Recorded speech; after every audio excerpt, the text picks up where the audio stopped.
I'm very happy I'm not in school anymore. I graduated a few years ago, but more and more every day I hear about incidents at school. On the news, on the internet, on texts my friends send me, all sorts of horror stories. But the stories online are the ones I'm always finding myself glancing through. I've seen stories online of people relating how their school went into lockdown, and the story ends up being about some hobo who had been living under the school, or some crazy person from down the street who finally snapped one day. I don't know if they're true, but all I know is our school went into lockdown once, and I don't know if even the people at my school know the whole story as to what happened. I don't even know if I understand it myself. It still seems like a sort of fever dream, something that didn't happen, couldn't happen. It was the middle of third period, math. I had just finished a big test.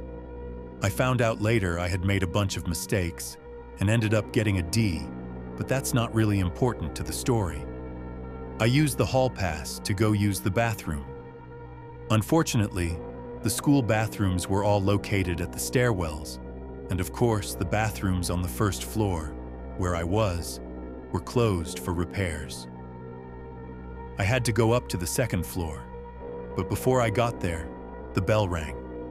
The bell never rang during class before, but as it did, an announcement came over the PA. Students and faculty, we are entering lockdown. This is not a drill. Please, all students and faculty follow all school procedures. I froze. I could hear sirens approaching. I came out of the stairwell, but already the doors in the hallway were closing, and I could hear them locking. I was alone and out in the open. I could go into the bathroom now, but the doors had no locks on them since my freshman year. After some juniors trapped a freshman in the bathroom and duct taped him inside a stall, they removed the ability to lock them at all. If there was somebody wandering the school, I'd have no chance if I went into there. I ran down the hall. I could see classrooms turning out their lights and covering the windows. I couldn't turn to them for help. All the instructions said to not answer the door. I had to find someplace safe nearby before something happened. I turned a corner and I saw my chance. The janitor's closet was open. Lunch was up next period, so he was probably out setting up tables when the announcement was made.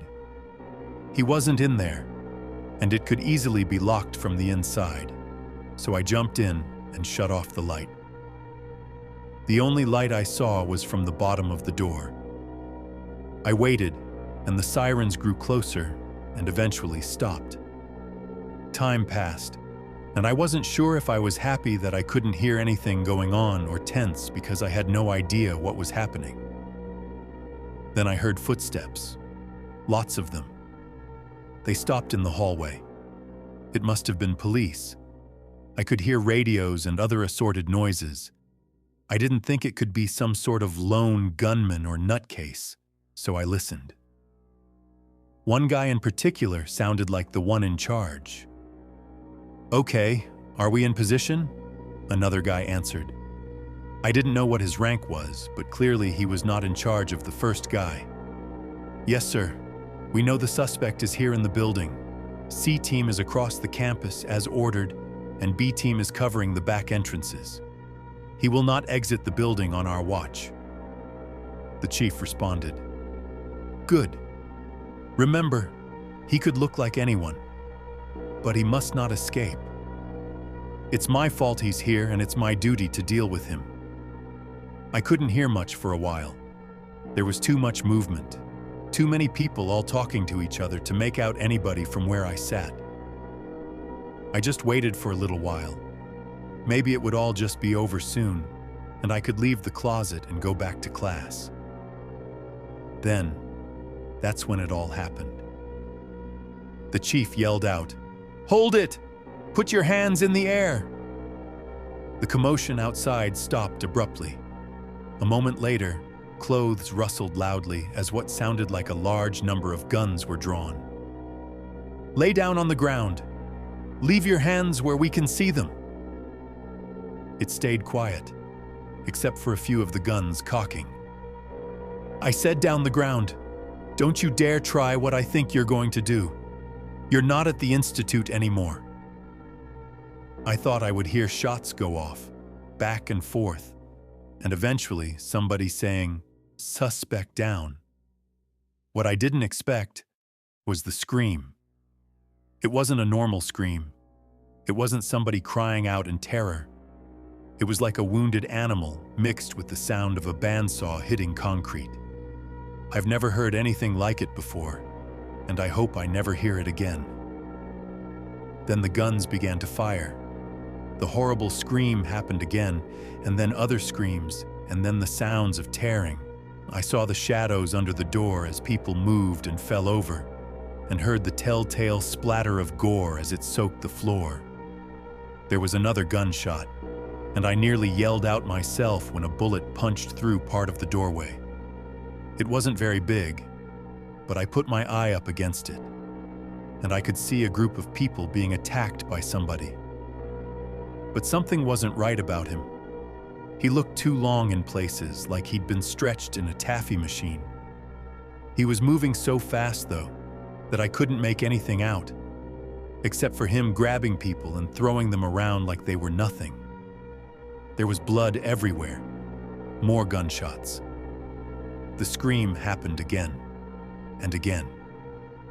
Then the scream began to fade. I heard a thud, and then more footsteps. The chief spoke again, but he was breathing heavily, like he had been badly wounded. "Team A, he's down. I repeat, he's down. We need a cleanup immediately." I didn't move. I wanted to look again, but as curious as I was, I didn't really want to see, but I heard a lot of commotion for a long time, and then nothing. I don't know how long it was after that, but then the PA announced the lockdown had ended. I came out of the closet. I tried not to look, but for all the sounds I had heard, there was not as much sign of a fight as I thought there would be. Even the blood I had seen in that brief time through the bullet hole had all been removed. I went back to my class and just told everyone I had hid in a stall in the bathroom. People were impressed with my guts for doing it, but if nobody else had heard that scream, I certainly didn't want to bring it up. As you might expect, we all went home early that day. Police and EMT were everywhere, but as far as I could see, nobody was being taken away by either. My parents came and were so happy that I was all right. They had been following everything on the news and came as soon as they could. At home that night, I ate dinner and waited to see what happened on the news. The live coverage had ended a long time ago, but when the news came back on at 10 st, I wanted to see everything. I know there was no shooter at our school. I know that someone was arrested that day.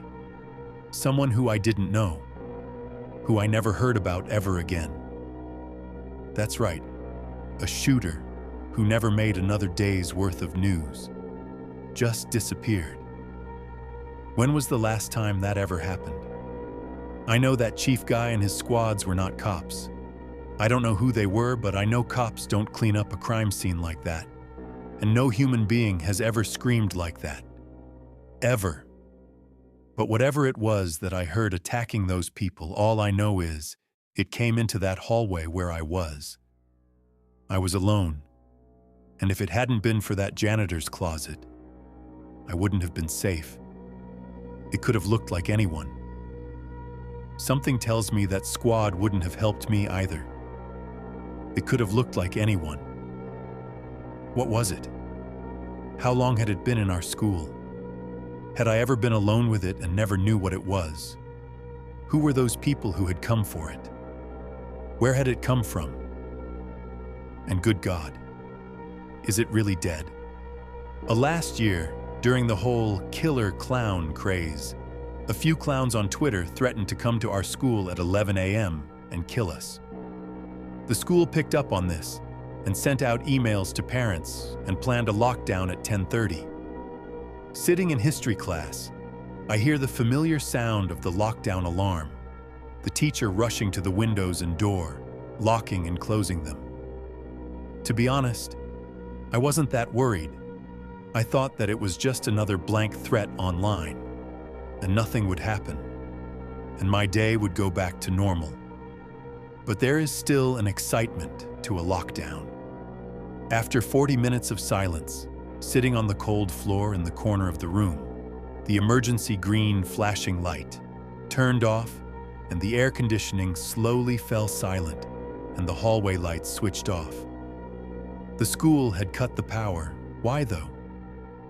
At this point, me and my classmates were staring at each other. We all knew that something real was going on.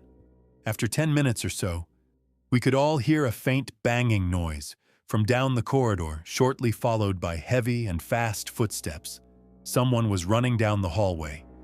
They started banging on the lockers and screamed, "I'll kill you all! Just die!" At this point, a few girls started quietly crying. Then, the most terrifying thing ever happened. One of the men, dressed as a clown, ran up to my class door, banging and screaming. Multiple people were crying now. One of my friends whispered to me, "We're all going to die." I started crying too. The man swiftly moved away from our door, and his screams slowly faded down the corridor. After another 2 hours, the principal came on the loudspeaker. Surprisingly, explaining everything, he said that just after 11, 2 men walked into the school, one holding a kitchen knife and a camera. They ran around the school, threatening to kill students, and once police raided the school, only caught one. No one was hurt. The school got over 20 buses to take the younger kids home, and the kids 9th grade and over, like me, were told to walk home in groups and call the cops if we saw anything suspicious.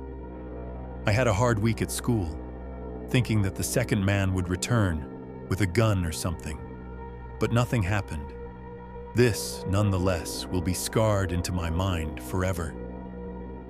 The second one, as far as I know, has not yet been caught, but at this point, I feel like they are not looking for him, as it's been over a year. But the thought of him still planning an attack on the school has made me a lot more cautious when walking to school. Since then, the school has hired a few on-campus police officers and have installed some auto-locking features on doors and windows. When the lockdown alarm goes off, this had made me feel a little bit better in school, but this just isn't something that you can forget about. It stays around forever.